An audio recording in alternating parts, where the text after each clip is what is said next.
Assalamualaikum warahmatullahi wabarakatuh. Para penonton di studio dan di rumah, syukur pada Allah Subhanahu wa taala kita berjumpa lagi dalam rancangan kegemaran ramai dan juga kegemaran saya, iaitu Tanyalah Ustazah. Masya Allah, pada hari Jumaat yang berkat ini, penghulu segala hari, di mana sangat banyak fadilah apa aktiviti kita lakukan, kita akan membincangkan tajuk Mencari Redha Allah. Dan saya tak keseorangan, bersama saya ialah orang musafir daripada MUA, iaitu wanita-wanita solehah daripada Badan Kebajikan Wanita Islam Taman Desa Sungai Abung, MUA Johor. Apa khabar semua? Allah, terima kasih sangat sudi datang ya. Saya tahu bukan sedang bangun pagi-pagi, betul tak pukul 5 pagi ya? Masya Allah, Allah melihat semua apa yang kita buat ni, insya Allah mendapatkan redha Allah. Cuba kita renungkan para penonton sekalian. Sebenarnya apa tujuan kita dilahirkan di dunia ini? Sebenarnya kita dihidupkan untuk apa? Untuk mati sebenarnya, betul tak? Kita hidup dan kita akan mati. Dan kita sebenarnya apa kita lakukan di dunia ini sementara kita nak mati ialah untuk membuat satu amalan yang kita bawa. Ini saja kita bawa bila kita mati. Apa dia? Amalan soleh. Dan amalan soleh ni dua saja yang kita ingat. Yang pertama, niatnya hanya kerana Allah. Itulah dipanggil ikhlas. Ya? Dan yang kedua, apabila kita lakukan sesuatu mesti ikut syariat. Maknanya cara yang Allah redha. Yang Allah murka kita tak nak buat. So, kenapa kita pilih tajuk hari ini ialah kita nak semua para penonton di rumah dan semua penduduk di negara tercinta kita ini, hidup mereka fokus hanya untuk redha Allah. Sebab hidup ini sebagai doktor mata ya, sebelum datang tadi pun saya dah buat operasi mata. Ya, orang yang rabun, kita nak betulkan kerabunan dia tu supaya melihat itu mata fizikal. Tapi hari ini kita nak betulkan mata hati kita. Kalau rabun akhirat, kita nak jelaskan supaya nampak akhirat, bukan hanya dunia saja. Iaitu ialah bila kita mencari redha Allah, automatik kita akan hanya buat sesuatu yang Allah suka. Dan ada tak benda-benda yang Allah suka yang manusia tak suka? Contohnya, saya tengok TV, saya tengok para penonton sekalian di studio, saya senyum. Allah suka tak? Saudara perempuan suka tak? Kalau kita pemurah, kita beri sesuatu yang baik, Allah suka tak? Manusia suka tak?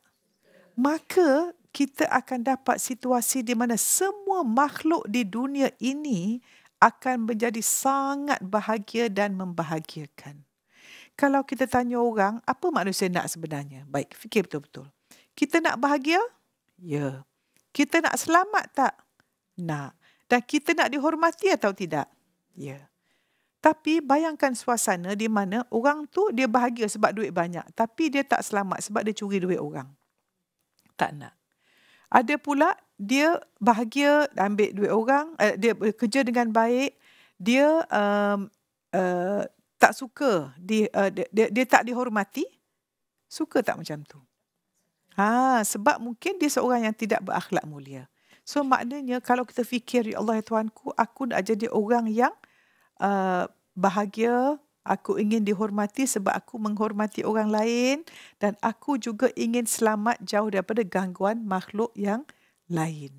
Ya, baik. Saya rasa ini pun tanyalah ustazah, walaupun saya bukan ustazah ya, nak kenalkan saya doktor mata saja.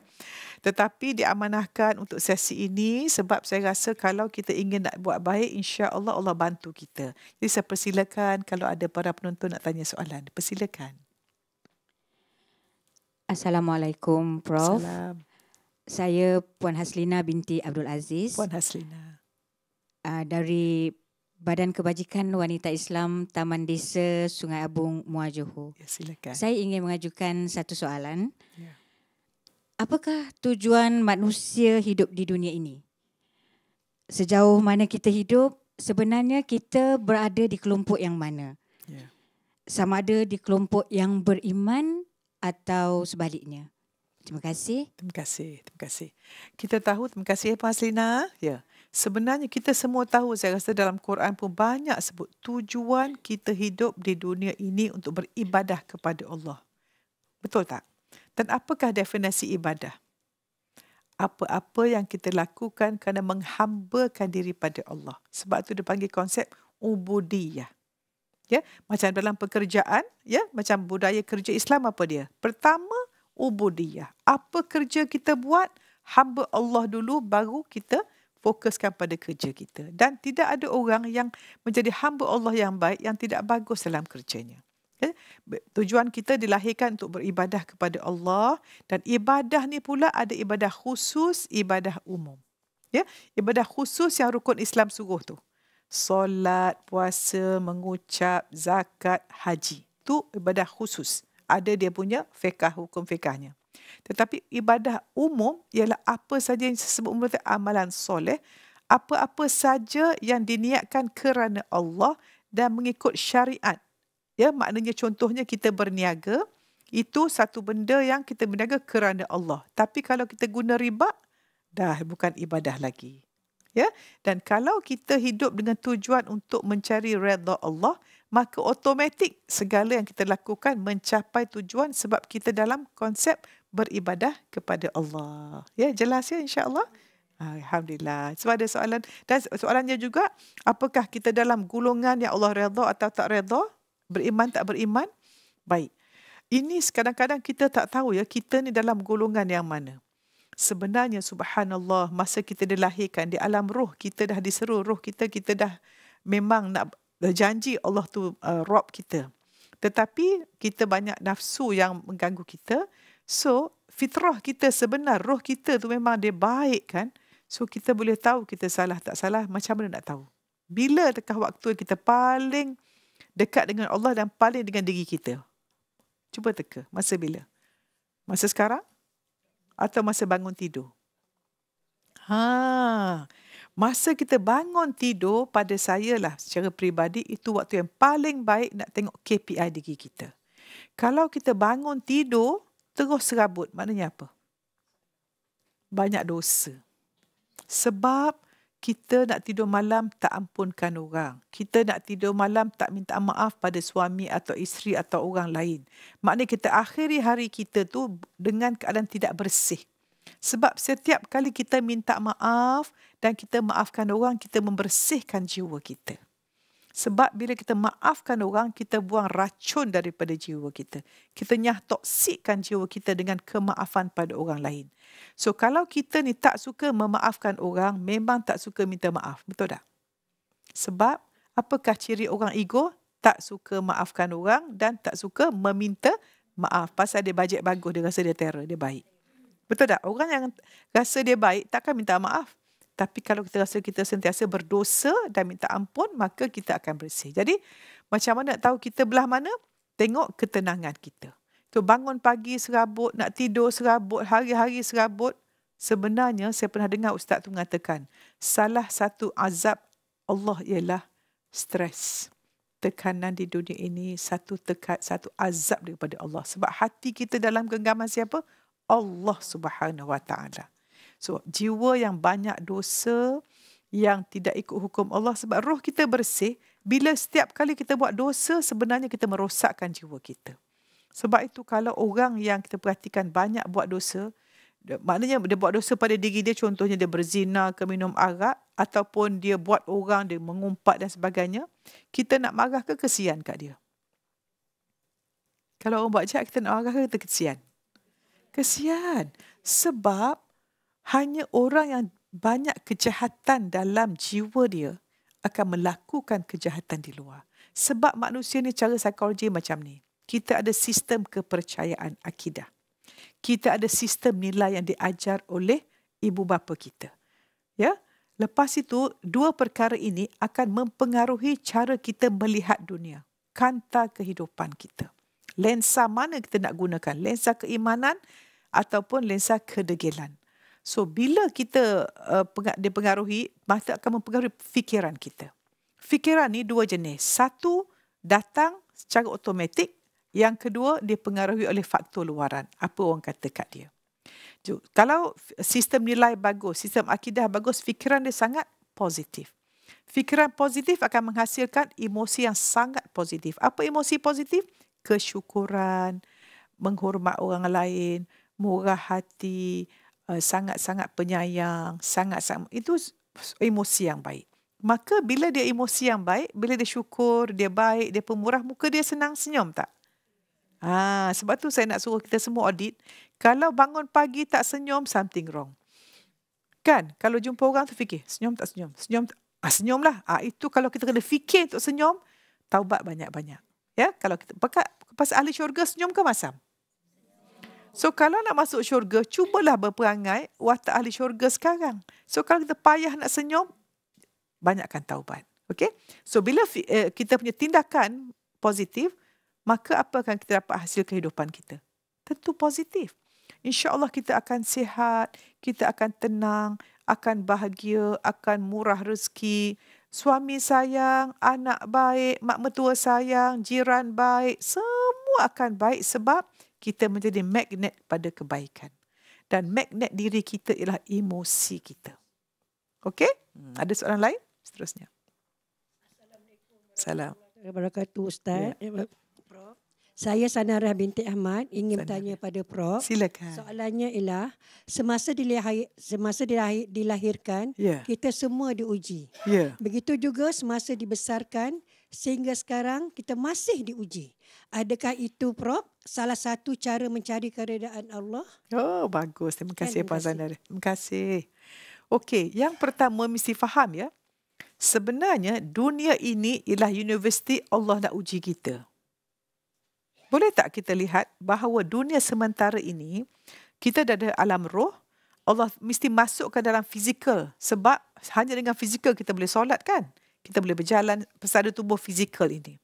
Sebenarnya manusia ni para penonton sekalian, 99% kehidupan kita, roh kita atau hati kita.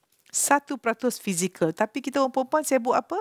Krim muka ni bertepek-tepek taruh yang 1% tu.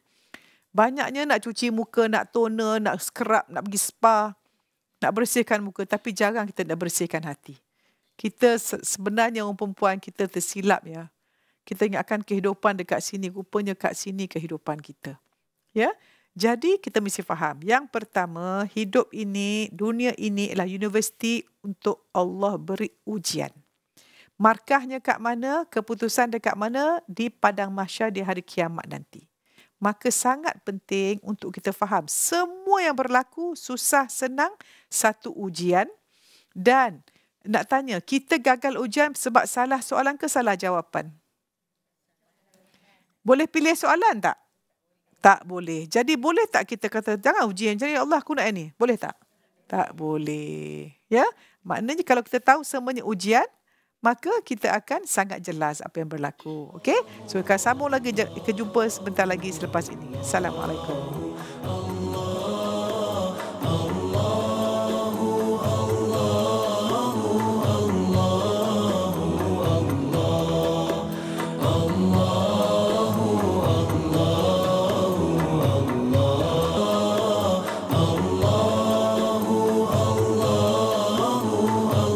Assalamualaikum. Alhamdulillah. Saya rasa ibu-ibu di rumah tu tengah sibuk siapkan makanan untuk suami dan suami-suami pun sibuk nak bersih potong kuku, nak mandi sunat Jumaat, taruh wangi-wangian ya, potong misai dan sebagainya, dah niat nak pergi solat Jumaat awal waktu. Nak duduk saf depan, nak baca suratul Kahfi, niat iktikaf dan handphone dia bungkus sumput, tak pegang langsung handphone dia. Nak fokus pada Allah, insya-Allah ya. Baik, saya suka soalan Puan Zanariah tadi ya. Betul ke hidup ni ujian? So saya nak tekankan lagi bahawa saya sebut tadi, kita gagal dalam periksa bukan sebab salah soalan tapi salah jawapan. Dan kita sebagai anak murid tak boleh pilih soalan. Bagi orang periksa PhD dengan darjah 1 tadika, mana senang soalan? Tadika. Baik, jawab tadika dapat apa? Scroll main-main kan? Tapi PhD susah kan? Jadi kalau kita hidup ni diberi ujian yang berat, maknanya apa? Allah nak beri markah yang banyak di akhirat nanti. Best tak kalau fikir macam tu? Okay? So kalau satu lagi, kalau ujian di universiti, bila kita periksa, kita dapat periksa tu, dah tengok soalan. Boleh tak tanya pemeriksa jawapan? Tak boleh kan? Kalau tanya, gagal. Tapi dengan Allah Subhanahu Wa Taala, Masya Allah, kita boleh tanya pada Allah, jawapannya bila-bila. Cuma kita nak pergi atau tak pergi pada Allah Subhanahu Wa Taala saja je. Sebab itu, ini pengalaman yang banyak orang beritahu saya. Kalau kita dapat sesuatu ujian, selalunya ujian dia orang kan yang susah saja. Sebenarnya yang senang, yang kesenangan pun satu ujian. Ya, contohnya kita diberi pengaruh, kaya, cantik, lawak, ada segala-galanya. Kita mesti fikir, ya Allah, ujian ni besar, tolong tentukan aku dapat menjawab soalan ni apa? Apa hikmahnya? Contohnya, kalau orang lebih kaya. Kalau dia kaya, dia kedekut, gagal ujian. Tapi kalau dia kaya dan berderma, insya-Allah lulus. Kalau dia berpengaruh, dia gunakan pengaruh untuk kejahatan, untuk orang kagum pada dia, itu gagal. Tapi sebagai katalah kita pendakwah, kita dakwah, kita tolakkan kegaguman orang pada kita, push kepada kagum Allah. Itu berjaya. Okey, so itu ujian.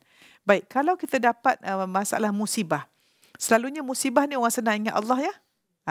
Okey. So kita boleh cari jawapan. Ada orang beritahu saya, kalau dia susah hati, apa dia buat? Dia doa, ya Allah Tuhanku, apakah jawapan? Jawapan semua dalam Al-Quran, betul tak? So selalunya banyak orang dia buka Al-Quran, tengok terjemahan. Selalunya Allah akan izinkan kita buka surah yang memberi jawapan pada kita. Sebab Quran itu cara Allah bercakap dengan kita kan? Bila kita solat, kita bercakap dengan Allah. Bila baca Quran, Allah bercakap dengan kita. Maka orang yang sangat-sangat fokus kehidupan yang mencari redha Allah, dia punya fikiran sentiasa fikir nak bercakap dengan Allah dan Allah bercakap dengan dia. So bila solat tu dia look forward, dia sangat tak sabar nak tunggu solat pada waktu. Berapa orang daripada kita para penonton sekalian, saya pun samalah. Kita bangun pagi tadi kan, fikir tak zuhur pukul berapa, nak semayang kat mana, nak boleh sempat tak solat sunat. Ya? Maknanya itu kalau kita nak bercakap dengan Allah. Satu lagi, kita nak tahu tak apa mesej Allah nak beri pada kita. Maka kita akan membaca Quran. Ya? Jadi ujian itu ya satu benda yang kita mesti sentiasa fikir dan nak tengok lulus atau tidak. Jadi saya nak beri formula. Boleh guna formula ni semua? Baik, senang saja. Peristiwa apa yang berlaku pada kita. Okey. Campur dengan respon apa berlaku dalam jiwa kita atau makna atau apa cara kita melihat. Okey, bersamaan dengan hasil kehidupan dunia akhirat. Maksudnya apa? Yang berlaku itu ujian. Respon, jawapan. Bersamaan dengan hasil kehidupan. Jadi kalau peristiwa negatif, respon sangat positif, hasil positif lah. No, kalau peristiwa negatif. Okay, A campur B equals to C. A sangat negatif, tapi B sangat positif. Contohnya minus 2 campur plus 10. Hasilnya mesti plus 8. Maka yang menentukan respon tu kita kan. Yang peristiwa tu kita kawal ke tak boleh kawal? Tak boleh. Hujan boleh kawal? Orang marah kita boleh kawal? Anak gagal periksa boleh kawal? Respon kita? Kita boleh kawal. Kita boleh tentukan. Oh, anak gagal. Ujian daripada Allah. Pasal apa anak aku gagal? Oh, sebab saya suruh anak saya belajar tapi saya tengok TV drama 3 jam. Oh, silap saya. Apa nak buat? Kita nak marah anak ke marah diri dulu? Tak minta maaf dengan anak tak? Saya nak tanya para penonton. Ramai nampak kat tangan tu ya? Siapa yang minta maaf dengan anak dia kalau anak dia nakal? Ada penonton di studio? Jarang berlaku sebab kita bajet bagus Kita rasa kita tahu semua kan? Siapa rasa dia okey sebenarnya dia KO? Ingat tu Jadi anak itu cerminan kita. Jadi peristiwa yang berlaku tu ialah mengajar ujian. Allah nak tunjuk kita, awak silap dulu. Masa awak mengandung, awak tak tutup aurat. Awak lawan suami, sombong mak mertua, kedekut dengan jiran, show off kat Facebook, asyik-asyik menunjuk kat orang. Pergi holiday tunjuk kat orang. Jadi apa yang buat menyakitkan hati orang tu, negatif tu masuk dekat anak, anak pun degil. So kita nak marah anak ke nak marah diri sendiri? Minta ampun pada Allah, itulah ujiannya. Jadi jawapannya ialah dari Allah kan. Allah dah kata, memang aku jadikan manusia untuk diuji. Dan iman kau tak sempurna lagi, aku tak diuji. Jangan kata, saya beriman. Tak diuji mana boleh. Saya dah pandai. Tak ada ujian. Macam mana tahu pas ke tak pas periksa? Okay. So, anggaplah semua ujian jawapannya di padang mahsyar. Jadi, kalau kita, apa yang berlaku pada kita tak kawal, tapi berlaku dalam jiwa kita, kita kawal berdasarkan keimanan dan ketakwaan, maka hasil kehidupan dunia akhirat kita akan bahagia. Okey. Ada soalan lagi? Silakan. Assalamualaikum warahmatullahi wabarakatuh. Salam. Nama saya Hajah Sahati binti Las. Hajah Sahati binti? Las. Okay. Saya ingin bertanya, Prof. Sila Hajah. Redha Allah adalah redha kedua ibu bapa. Yeah. Jika ada di antara ibu bapa yang memaksa anak membuat keburukan, adakah anak itu dianggap derhaka atau tidak mendapat redha Allah? Terima kasih. Terima kasih Hajah. Yang pertama kita mesti ingat, hidup di dunia ini bagi orang perempuan, yang pertama Allah, Rasul, suami. Bagi anak perempuan, lelaki, Allah, Rasul, ibu dia. So ibu bapa ni sangat peranan besar bagi kita yang belum kahwin ya. Baik, tapi saya rasa kita semua tahu, bila Allah mengatasi segala-galanya, bila ibu bapa dah turun nombor 3 atau nombor 4, maka apa-apa yang Allah tak redha, cancel. Jelas. So KPI kita, Allah redha, Allah murka. So kalau ibu bapa redha, Allah murka, tak nak. Allah redha, ibu bapa redha, boleh buat. So tak kira derhaka. Ya, so saya sangat jelas soalan tu. Tetapi saya nak sambung sikit, macam mana suami pula. Ada banyak orang beritahu saya, banyak suami dia kata tak beri dia tutup aurat. So nak ikut mana? Bila nak meninggal, suami boleh ajar mengucap ke yang suami yang tak suruh tutup aurat tu? Jadi berdoalah siapa yang belum dapat jodoh, doalah dapat jodoh suami yang beriman, yang membawa kita ke syurga nanti. So para suami yang kebetulan saya doa kepada Allah Subhanahu Wa Taala yang menonton ni, para suami yang tidak mendidik isteri, yang suka isteri meneruskan kedegilan, biar Allah beri hidayah. Kita doa seluruh Malaysia mendoakan para suami semua menjadi nakhoda kapal yang betul untuk bahtera rumah tangga. Dan para suami, kalau rumah tangga anda tidak sempurna, jangan salahkan isteri kerana anda memilih isteri itu. Dan kita akan pilih orang sama dengan kita. So kalau kita kata isteri tak baik, lelaki tak baik saja pilih wanita tak baik. Dan isteri ialah cermin suami, suami cermin isteri, dan anak-anak cermin ibu bapa. Sebab itu, saya sangat tekankan, lihat diri. Mata bukan tengok sini, tapi tengok sini. Celik mata hati. Okey? Seterusnya ada soalan lain? Sila aja. Assalamualaikum, Prof. Yeah. Saya Farida binti Ambut Takuk ingin bertanyakan satu soalan. Yeah. Bolehkah seseorang itu mendapat redha Allah jika masih ada sifat hasad dengki dalam diri? Terima kasih. Terima kasih. Saya rasa kita semua memang, Farida, terima kasih ya. Kita semua ni memang tahu penyakit hati tu akan ada sebab syaitan ni dia tak pernah ambil MC. Berterusan, dia bisik. Dan bila kat neraka, bila kita marah kat dia, macam mana aku masuk neraka ni? Syaitan kata, aku tak suruh buat. Aku bisik saja. So kita ni, yang ada penyakit hati ni disebabkan kita tak tarbiyah hati kita. Kita tak bersihkan hati kita. Saya dah sebut tadi, kita sibuk nak make up macam-macam, scrub muka, tapi scrub hati tak buat. Dan cara kita nak bersihkan hati daripada ini ialah, sebelum jawapan tu ialah, memang kalau kita ada dengki, memang tak akan dapat redha Allah. Dan tak ada dengki dia apa? SMS. Suka lihat orang senang lihat orang, susah lihat orang senang, dan senang lihat orang susah. Tu je KPI kita. Dan perhatikan wanita ni dia masuk neraka sebab apa? 2. 1, kufur nikmat suami dan juga mengumpat. Dan perhatikan para penonton sekalian, kita mengumpat siapa? Orang kita dengki kan? Contohnya kita nampak artis ke? Itulah. Buat wedding kan dah bercerai. Pasal artis lawa kita tak lawa, kita pun mengumpatlah artis. So tak boleh macam tu. So kalau kita ada dengki, memang tak akan dapat redha Allah. Jauh daripada penyakit dengki. So pertama kita diagnose, aku ada penyakit dengki atau tidak. Dan sebenarnya ingat kata-kata ini. orang yang paling bahagia, orang bahagia melihat orang bahagia. So kalau kita nampak orang happy, bestnya. Awak nak pergi umrah, syukur, bestnya, doakan kita ya. Sebab dalam dunia ini, kalau kita dengki pada orang kaya, kita tidak akan kaya.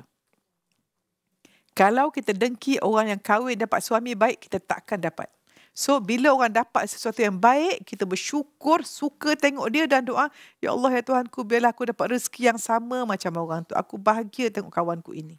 So, perkataan tu, sebab tu orang dengki boleh senyum tak? Perkerut je. Okay, so memang kena jaga penyakit hati. Okay, ada soalan lagi?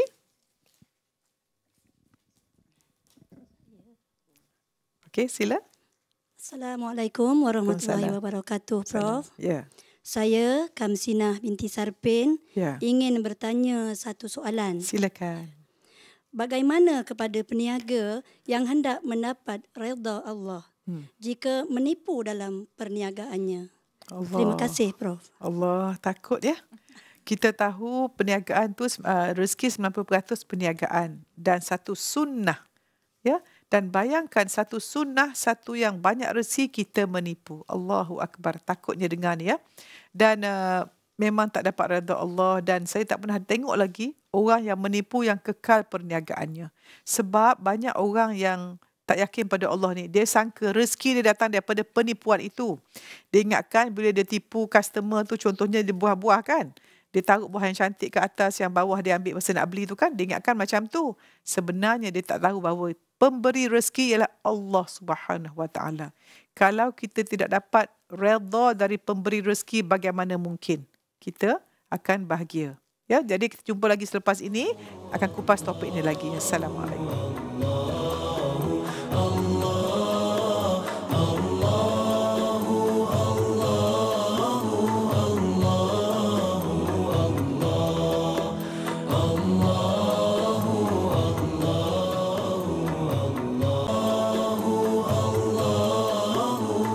Assalamualaikum. Kita sedang bincang tentang peniaga ya. Macam mana saya nak sambung lagi lah macam ni. Katakanlah kita berniaga ya, dalam perniagaan ni dia ada production, lepas tu dia ada marketing. Dalam marketing tu dia ada iklan. Memang iklan tu ada. Tetapi kadang saya nak cakap sedikit lah sebagai seorang doktor ya. Kadang-kadang kita ada produk yang dibuat ya, yang dia punya claim tu tentang keberkesanan produk tu, kadang saya sebagai doktor pun takut tengok. Sebab kadang kita sebagai doktor tertahu, contohnya produk apa ya. Katalah produk mata lah, saya doktor mata ya. Produk mata kadang-kadang ada pesakit datang jumpa saya, Prof, orang tu kata taruh ubat titis ni hilang rabun. Subhanallah. Sedangkan rabun tu disebabkan bola mata panjang. So bayangkan, boleh ke taruh ubat titis, bola mata tu jadi pendek? Boleh tak? Subhanallah. Jadi saya rasa kesian. Dan satu lagi kata produk kecantikan ke apa-apa ya. Kita pakai produk 3 hari terus jadi cantik. Sedangkan kulit kita turnover sebulan. Subhanallah. Ya. Jadi ialah kita bagus untuk cantik. Tetapi saya rasa apa kata wanita sekalian. Saya nak shift fokus wanita di Malaysia ini. Biarlah kita ni banyak memperkemaskan diri. Bukan cari barang kemas. Saya pinjam kata-kata Dr. Rubiah Hamzah. Ya, mentor saya tu. Kita sebut ciri barang kemas, ya, tapi tak memperkemaskan diri. Dan saya nak sebut lagi, kita jangan sibuk nak membersihkan muka tapi bersihkan hati. Dan kalau kita buat kecantikan tu mainly untuk suami kita dan juga untuk keyakinan diri kita, tapi janganlah berlebih-lebihan, insya-Allah, ya. Okey, soalan seterusnya, silakan. Bismillahirrahmanirrahim. Assalamualaikum, Prof. Saya Asia binti Naim. Soalan saya, ada sahabat saya kematian anaknya. Pada awalnya reda di atas pemergian anaknya. Walhal lama kelamaan merungut seperti tidak ada di atas kehilangannya. Adakah itu dikira meredai dengan apa yang Allah uji kita? Terima kasih. Okey, pertama saya pernah dengar satu ustaz yang mengatakan, kita nak tahu kita punya sabar ialah pada waktu peristiwa itu mula-mula berlaku. Berlaku je, inna lillahi wa inna ilaihi raji'un. Apa-apa yang baik tak baik, reaksi spontan itulah akhlak kita sebenarnya. Sebab definisi akhlak ni apa? Reaksi spontan, tak payah fikir, dia automatik. Maknanya sebab akhlak kita ni dipengaruhi oleh ibu bapa masa kecil. Sebab itu kalau anak kita tak baik, salah kita ya. Kita ada panggilan. Jawab panggilan dulu ya Puan. Okey, silakan. Halo, Assalamualaikum Prof. Waalaikumsalam Tuan Haji. Saya Haji Tukilon, Haji Muhammad Saleh daripada Sekudai Johor, Prof ya. Wah, ya Tuan Haji. Soalan saya gini Prof. Ya. Bagaimanakah caranya kita mencari keredaan Allah di atas segala amalan, kerja kita, ibadah kita? Itu saja soalannya Ustaz ya. Terima kasih Ustazah. Terima kasih. Terima kasih Tuan Haji. Orang hebat tanya soalan hebat ya. Masya Allah. Baik, saya rasa untuk redha Allah yang saya sebut tadi ialah ilmu ikhlas. Saya rasa ilmu yang paling patut kita belajar ilmu ikhlas dan ilmu yakin. Sebab kalau kita ikhlas, maknanya apa? Kita sangat bebas daripada makhluk. Contohnya, bila kita solat sunat di rumah dengan solat sunat di masjid, tengok solat kita macam mana. Kalau di rumah kita laju, dekat masjid kita lambat, maknanya kita bergantung pada penghargaan manusia. Itu dah rugi. Apa-apa kita buat, sebab itu nak tahu diri kita sebenar, akhlak sebenar bila kita berseorangan. Tak ada orang lihat, hanya Allah melihat. Sebab itu orang yang duduk seorang-seorang, dia baik walau seorang-seorang, bererti dia punya sifat kehambaan dan ketuhanan sangat kuat. Maknanya dia tidak bergantung kepada orang. Maknanya kalau dia jenis yang suka mengaji, ada orang tak kat masjid pun mengaji, kat rumah tak mengaji, tengok drama. Maknanya kita tak ikhlas. Sebab tu redha ni, sebab tu sangat tipis ya. Dia panggil ikhlas, kita putus daripada makhluk. Maknanya bila kita bekerja pun, tak naik pangkat pun tak apa, orang tak puji pun tak apa. Dan kita takkan dengki pada kawan kita naik pangkat. Kita tak kata gini, Prof, penat saya kerja, bos tak puji pun, bos tak naik. Subhanallah. Kalau kita bekerja untuk naik pangkat, habislah kita. Berapa orang boleh naik pangkat setiap saat? Saya nak tanya macam ni, kata kita ada pekerja di sini, ya, mungkin menonton pekerja. Kalau gaji kita kecil, kita kerja lebih kurang ke lebih kuat? Kalau orang ikhlas, dia fikir kerja dia ladang pahala dia. Inilah tempat aku bekerja, inilah tempat aku semai pahala supaya nak ambil buah di akhirat nanti. Gaji kecil ke gaji besar dia akan buat cemerlang sebab ubudiyah dia pada Allah, ikhlas pada Allah. So bila dia kerja bagus, automatik apa jadi? Akan naik pangkat. Akan dilihat orang. Ya, undang-undang kompensasi mengatakan kalau kita kerja gaji 1,000, kerja macam 2,000 akan dapat 2,000 dalam bentuk lain. Tapi kalau gaji 2,000, kerja macam 1,000, yang 1,000 tu Allah akan ambil anak sakit, kereta rosak, macam-macam lagi lah. Ya, so Tuan Haji, pertama ilmu ikhlas dan ilmu yakin pembalasan Allah Subhanahu Wa Taala. Okey, nak jawab soalan tadi ya. Pasal apa? Anak dia mati tadi kan? Okey, dia redha. Mula-mula redha. Lepas tu tak redha pula. Macam ni lah. So, bila anak mati, dia innalillah. Tetapi kadang-kadang bisikan syaitan datang. So, kita sebagai, macam ni lah. Saya nak, kepada kita ni ya, kita jangan judge orang. Jangan label orang. Kalau kawan kita macam tu, kita tak usah fikir. Allah redha tak dia? Jangan fikir pasal dia. Kita fikir pasal kita, kalau saya macam tu, saya nak cuba redha lah. Dan kita nasihati kawan kita, tak apalah. Saya rasa awak dah okey, awak dah redha. Tetapi mungkin yang rasa ni bisikan syaitan. Syaitan sangat suka manusia berputus asa dan was-was. So kalau nak tahu bisikan syaitan atau tidak, apabila berlaku sesuatu fikiran yang meresahkan, keresahan itu sebab adanya syaitan. Ketenangan itu sebab adanya Allah di hati kita. So kalau nak tahu kita kat mana, Allah redha atau tidak, tengok keadaan diri kita, kita akan tenang, akan bahagia, senang senyum, suka sayang semua orang, suka buat baik. Dan salah satu tanda Allah sayang kita apa dia? Kita lemah lembut, faham agama, suka pada kebaikan, tak suka pada kemungkaran. Ya, seterusnya. Ada phone call lagi, sila. Assalamualaikum Prof. Salam. Profesor Muhayyam Muhammad yang dihormati lagi dimuliakan, saya Umar bin Abdul Majid daripada Felda Cini Timur, Pekan Pahang. Sila, Prof ya. Sila tuan. Saya nak tanya Prof, kita semua umat Islam insan inginkan keredaan Allah Subhanahu Wa Taala. Tapi apakah ciri-ciri seorang insan ataupun seorang manusia yang baik untuk mendapatkan kerahmatan, keredaan dan keberkatan hidup di dunia dan juga di akhirat? Itu soalan saya Prof. Terima kasih banyak Prof. Assalamualaikum. Waalaikumsalam. Orang hebat tanya soalan hebat ya. Masya Allah. Ciri-cirinya saya rasa banyak, tetapi saya nak simpulkan pada 4. Iaitu sifatnya sangat tawaduk ya, sangat merendah diri. Orang merendah diri, rendah hati ni dia tak pandang remeh pada orang. Dia terima teguran, sangat ya, yang itu tawaduk. Dan dia rasa semua orang lebih baik pada dia. Dia tak pandang rendah pada orang. Dan dia buat orang rasa hebat. Ya. Orang hebat buat orang rasa hebat. Yang kedua, mereka sangat lemah lembut. Ya. Lemah lembut tu bukan dengan percakapan saja, dengan pandangan, dengan perbuatan, tingkah laku, cara bersalam, tak ada sombong dan sebagainya. Dan yang ketiga, sangat mudah berurusan. Kalau kita bekerja di pejabat tu, jangan buat payah. Kan ada setengah orang nak tunjuk kuasa buat payah. Okey, awak nak jumpa saya, buat si borang dulu. Tunggu queue dulu. Buat appointment. Subhanallah. Payah berurusan. Ya, bagi pekerja di luar sana. Yang keempat ialah mereka sangat approachable. Orang sangat senang dengan mereka. Bukanlah orang takut dengan dia. Kalau kita ni, kalau orang takut dengan kita, kita mesti muhasabah. Saya pun sama ya, kadang kita garang. Tak boleh. Kita mesti muhasabah. Jangan orang takut dengan kita. Jadilah kita manusia wajib, iaitu bila kita ada orang suka, bila kita tak ada orang susah hati. Jangan jadi manusia haram. Manusia haram ni, dia tak ada, meninggal lagi bagus. Bila dia ada, orang semua susah hati. Ya, okey. Seterusnya, silakan. Soalan. Assalamualaikum, Prof. Salam. Saya Puan Rahmah binti Atan ingin mengajukan satu soalan.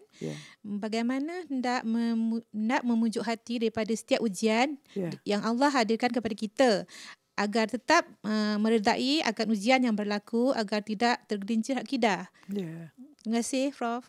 Okey, soalan sangat baik. Kita rehat dulu. Sama-sama kita jumpa selepas ini. Assalamualaikum.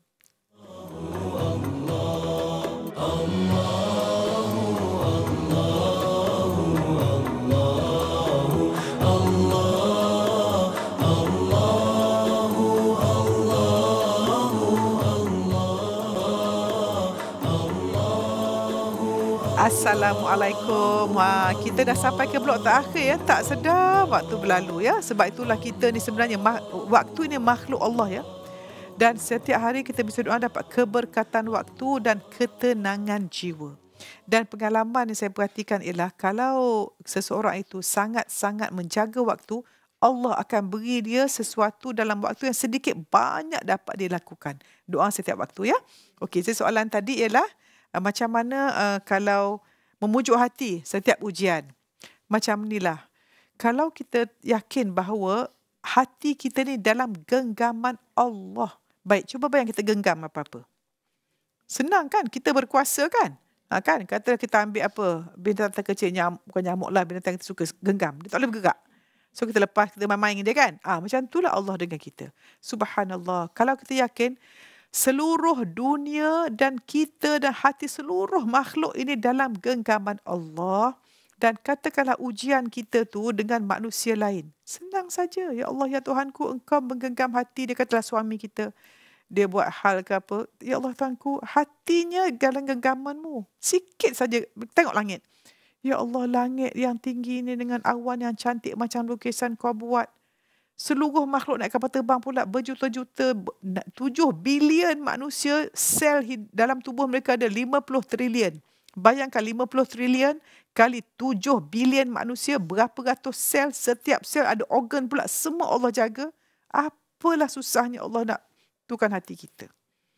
Sebab hidup kita ni yang nak pujuk hati ni, sebab saya dah kata awal-awal tadi, hidup kita, kualiti hidup bersamaan dengan kualiti hati.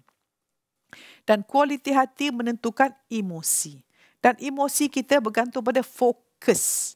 Kalau fokus positif, hati positif, hidup positif. Fokus negatif, hati negatif, hidup negatif. Dan setiap yang berlaku, kita ni tu ujian ni. Ujian markah tinggi nak dapat ni. Okey, Allah Tuhanku.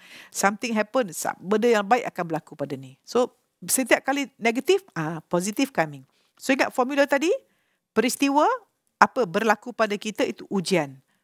Respon itu jawapan. Hasil kehidupan. So kita tak boleh kawal ujian, kita kawal jawapan, respon kita berdasarkan keimanan, ketakwaan.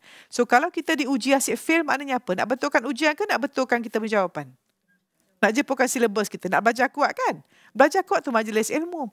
Yang kita majlis ilmu tak hadiri, tengok rancangan drama yang ganas-ganas, habis masa cari berita sensasi, surat khabar 3 jam baca Quran tak baca, macam mana?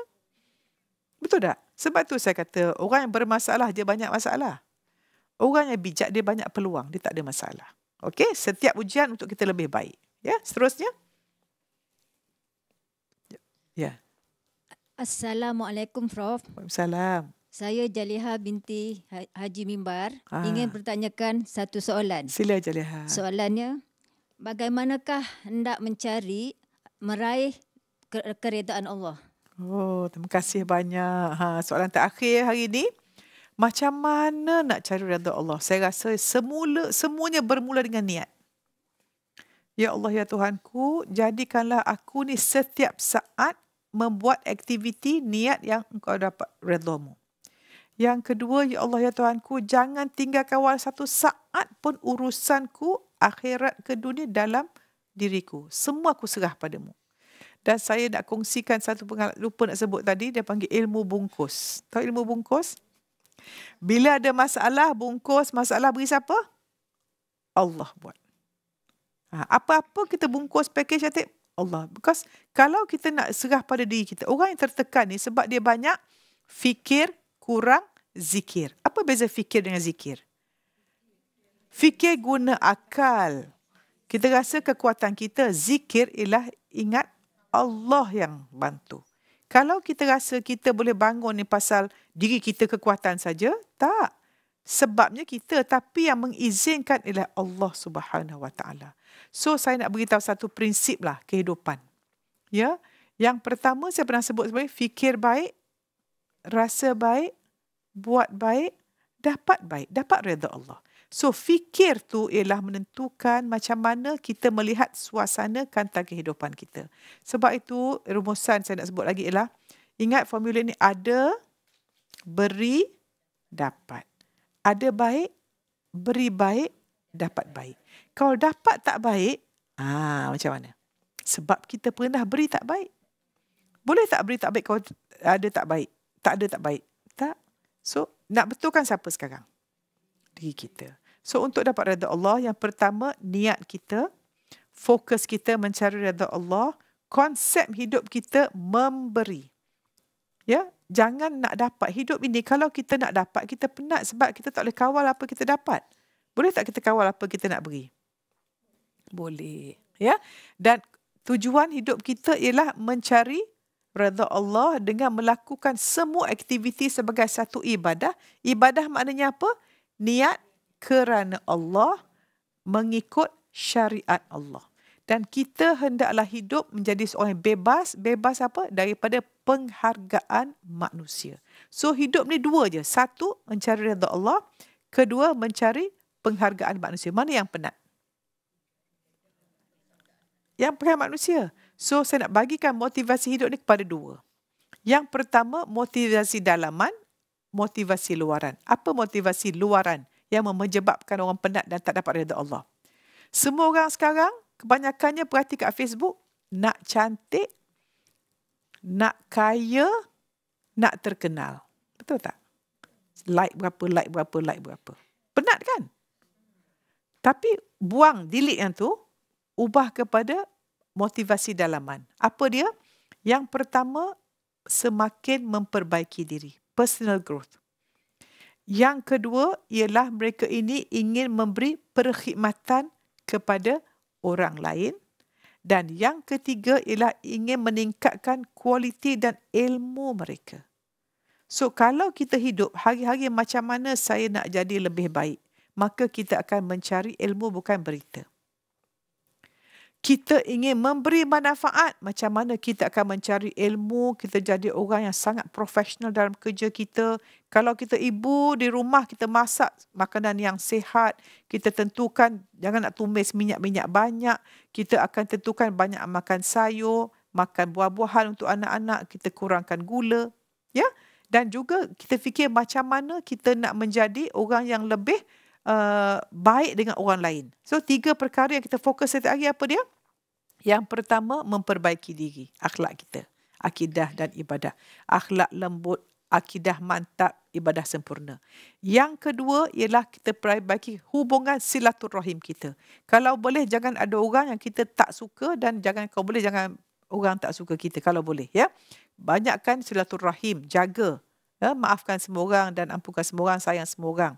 Dan yang ketiga, jadikan orang bermanfaat dengan menentukan kita banyak ilmu, banyak kemahiran, dan apa saja kita buat tentukan fikirkan manfaat. Sebab banyak orang tanya saya, Prof, macam mana saya tension nak ceramah takut? Kenapa kita stres nak cakap depan orang? Pasal kita mengharapkan penghargaan manusia. Kalau kita ceramah macam saya sekarang depan TV ni, tak fikir bagus ke tak bagus. Yang penting Allah redha saya supaya berdoa apa yang kita cakap kongsi hari ini beri manfaat pada orang, sebab setiap kali kita menyuruh pada kebaikan, kita dapat pahala. Dan pahala itulah mata wang kita di akhirat. Senang tak hidup macam tu? Okay, so you all akan jadi seorang yang sangat dipanggil hidup dengan kesedaran. Sebab kualiti kehidupan kita ni bergantung pada kualiti kesedaran kita kepada Allah. Kita sedar Allah melihat kita. Kita sedar ada hari pembalasan. Kita sedar apa kita buat akan dibalas di dunia dan di akhirat. Banyak orang tahu tapi tak sedar. Tahu merokok tak bagus tapi dia rokok juga. Tahu tutup aurat tu pun tak, sebab dia tak sedar. Sedar itu di hati. Tahu tu di sini. Sebab itu kesedaran, pembersihan jiwa itu satu benda yang mesti dilakukan. Wajib. Dan saya cadangkanlah. Sebelum kita nak tidur, kita mesti ada certain routine. Ya, kita buat journal ke, kita tulis ataupun di iPhone ke, phone kita tu tulis. 3 perkara saya bersyukur pada hari ini. Kalau kita buat ni selama seminggu, insya-Allah kita akan kekal optimistik selama sebulan. Ini kajian saintifik. Ya, sebab bila kita bersyukur, hormon kita sangat berbeza. Dan hormon kita akan menentukan macam mana sel yang 50 trilion itu akan berfungsi. Dan pengalaman saya sebagai doktor mata, bila saya buat pembedahan LASIK atau smile, orang yang tenang, dia punya energi sangat smooth. Orang yang panik, banyak dia punya keladak-keladak kat mata dia tu. Ya, sebab itu kita ni mestilah bersihkan hati, dan bila kita tenang, sebab kita tak banyak buat dosa dengan orang, pasal kita minta maaf dan kita ampunkan orang. Tak ada dendam. Ya, so bersihkan kita daripada penyakit hati. Apa dia? Takut selain untuk redha Allah, ya, penting hati bersih, jauh daripada takut selain daripada Allah. Jauh daripada benci orang, marah orang, dengki orang, tamak dan percaya pada tahyul. Tak nak. Penuhkan jiwa dengan kasih sayang, pemurah, suka tolong orang, suka ambil perhatian, bukan cari perhatian. Dan sentiasa fikir nak beri manfaat. Dan setiap hari tentukan kita jaga 3 perkara. Apa dia? Yang pertama, apa kita cakap pada diri kita. Jangan sebut, saya ni memang macam tu. Jangan. Kita boleh berubah setiap saat. Kita boleh jadi orang berbeza setiap hari. Hari ini hari baru, kita orang baru, hati baru. Bersihkan hati kita. Minta pada Allah hati yang baru, hati yang mencari redha-Mu. Yang kedua ialah energi, tenaga. So kalau kita tengok berita sensasi, rancangan tak bagus, cakap tak baik, semua energi yang rendah. Dan yang ketiga, setiap hari tanya apa manfaat saya nak beri pada hari ini. Semua orang di rumah, di mana, apa manfaat. Dan manfaat yang kita beri, ingat, ada, beri, dapat. Kita beri baik, dapat baik. Dan satu lagi saya nak kongsi yang saya selalu buat juga ialah sebelum kita mulakan hari kita, kejam mata, baca Fatihah, hantar kasih sayang pada semua orang. Fokuskan sekurang-kurangnya 10 minit satu hari, duduk diam. Menangislah dengan kesyukuran. Ya Allah, apa nak syukur? Menangis dengan kesyukuran. Kita bayangkan kita sayang diri kita, sayang suami dan anak-anak kita, sayang jiran, lempar jiran pada rumah, jiran kita, taman kita, semua sampai seluruh dunia kita hantar semua kasih sayang. Ada, beri, dapat. Bayangkan kalau kita hantar kasih sayang semua makhluk, apa berlaku? Semua makhluk sayang kita, termasuk binatang-binatang dan udara dan di mana-mana. So, kalau kita tak ada kasih sayang pada penonton sekalian, kita tak ada apa-apa. Dan dengan mempunyai kasih sayang ini, kita akan dapat buat banyak aktiviti daripada jiwa yang penuh kasih sayang. Insya-Allah, redha Allah akan datang. Sebab jiwa yang baik akan suka buat benda yang baik. Dan bila benda tak baik, automatik kita tidak akan suka. Tapi ingatlah bahawa syaitan sentiasa melihat hati kita. Timbul yang baik, dia akan tutup. So kita tahu cara syaitan bekerja, kita akan sentiasa, setiap kali, ini satu lagi tip. Rasa nak tak baik je terus, a'udzubillahi minasyaitonirrajim. Nak kata orang je, tanpa mulut, a'udzubillahi minasyaitonirrajim. Nak lawan suami, a'udzubillahi minasyaitonirrajim. Okey? Okay, so saya rasa kita dah hampir ke penghujungnya nak minta maaf pada para penonton sekalian. Ya, kalau terkasar bahasa macam pandai sangat saya ni, bukan ustazah pun minta maaf ya. Pada yang datang ni saya doakan balik ke Muar dengan selamat dalam perjalanan, dan juga insya-Allah siaran ulangan ini akan diadakan setiap Rabu 9 pagi. Dan topik minggu hadapan ialah kualiti solat. Saya sebut tadi kan, kualiti solat menentukan kualiti kehidupan kita, oleh Ustazah Nurul Iman Niamat ya. Dan tajuknya ialah kualiti solat. Yang itu saya tambah saja tu ya. Baiklah, sama-sama kita habiskan majlis dengan wabillahi taufiq wa hidayah. Wassalamualaikum warahmatullahi wabarakatuh.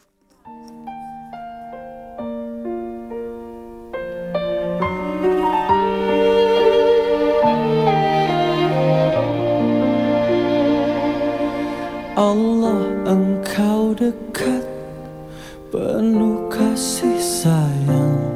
Takkan pernah Engkau biarkan hamba-Mu menangis. Karena kemurahan-Mu, karena kasih sayang-Mu. Hanya bila dirimu ingin nyatakan cinta pada jiwa-jiwa yang rela dia kekasihmu, kau yang selalu terjaga, yang memberi segala. Allah Rahman, Allah Rahim, Allahu ya Ghaffar ya Nur Qalbi. Allah Rahman, Allah Rahim, Allahu ya Ghaffar ya Nur Qalbi.